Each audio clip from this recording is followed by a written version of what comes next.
Namaste, my name is Dhieyo and welcome to my channel. Today I'll tell you the ancient art, the ancient practice of touching our elders, our guru or a wise one's feet.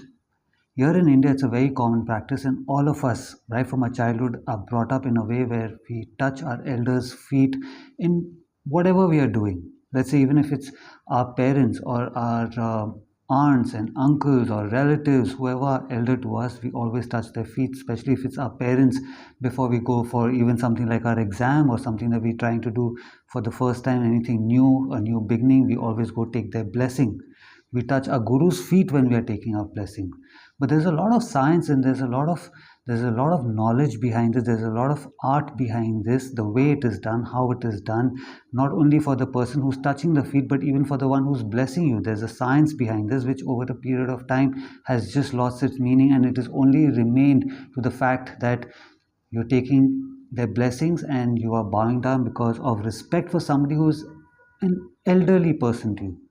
So just because somebody is born 40 years, 20 years, 50 years before you does not mean that person could be wise, does not mean that person has knowledge, does not mean that person has the capability to give you a form of blessing which could be abundance, wealth, peace, whatever the blessing.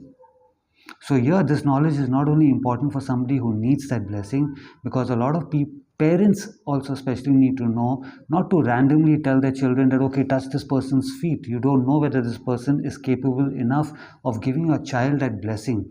So this entire art form, which has lost its meaning now, is a good time for everyone to know, and you can use this to your advantage. So our entire body, if you see it like a piece of technology, which it is, the right side of our body is the positive side, the left side is the negative side, just like how a battery has it. We have that same form of energy too. So our hands are constantly giving out life force.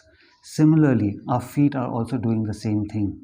So when it's a wise one, it's a guru, it's a sadhu, or it's your parents, anybody who's elder to you, who's wiser than you, is in front of you, you go touch their feet. So it becomes like a circle. Now the way you touch their feet is when they're standing in front of you, their right side and left side, like I said, the positive and negative. The positive and negative is in you also. So you cross your hands, your right hand touches their right feet, and your left hand touches their left feet. And when you are bending down, you bend down because now you're getting ready to receive that blessing. Now your human form cannot get that blessing, will not understand that blessing. So your human form is stored here, which is your emotions, your life experience is all stored in your stomach.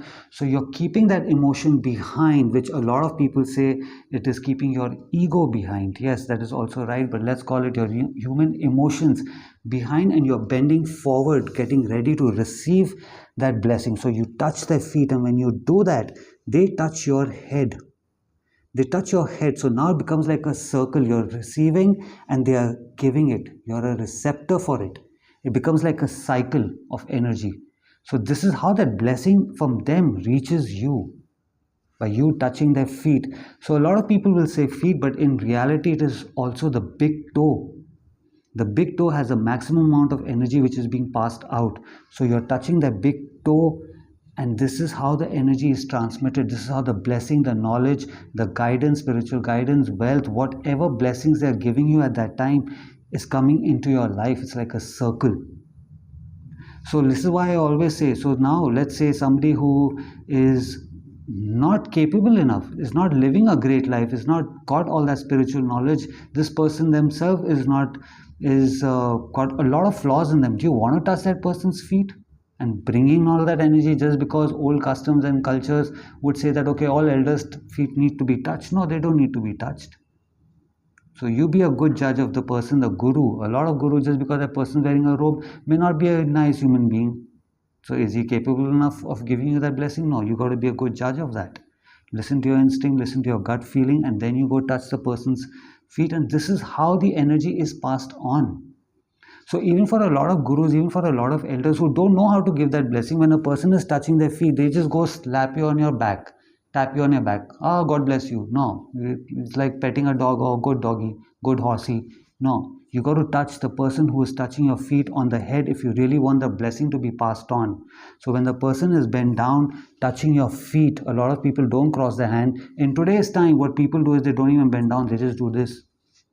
They would stand up and they just do this. Like, okay, you've taken that respect and the person's also blessing them. It doesn't really work.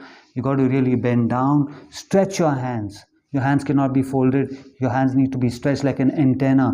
And you touch the person's toes. You're touching their toes, the big toe. And when the person touches your head is when the energy is passed on to you. All the blessings, all the knowledge, all the guidance, all the wealth, what the person wants you to have, the guru wants you to have, comes to you. So even a lot of elders need to know this. You always touch the person who's taking your blessing on the head. So you must try this out. And this is why a lot of gurus, even a lot of deities, a lot of statues, a lot of people go and touch their feet, because now the entire statue is so energized that it's a living being. So here we also go, if there's a statue of whichever deity, we always go and touch the feet, because that statue is being energized to have all that energy in it. So now you know the science, the art behind it. Do it the right way. Again, you always cross your hands so that your right hand, which is the positive side, and the negative side is touching it. You becoming a receptor. That energy is transmitted into you. It becomes like a circle, becomes like a circuit for that energy passed on from the wise one. So when the wise one is doing it, that doesn't mean his energy is going away. They are constantly getting that energy from the higher sources. So when we receive it from them, that does not mean it is getting over from them. But a lot of sadhus will also do this. Once they see that, okay, I don't want my energy or this person's energy coming inside me, they don't even touch you at that time. They don't even bless you at that time. So they have a higher understanding of the person who's come to them. So if that ever happens to you, also know, okay, why the person hasn't touched you on your head. If you like this video, give it a like, subscribe to my channel. Until I see you again, have a good life. Namaste.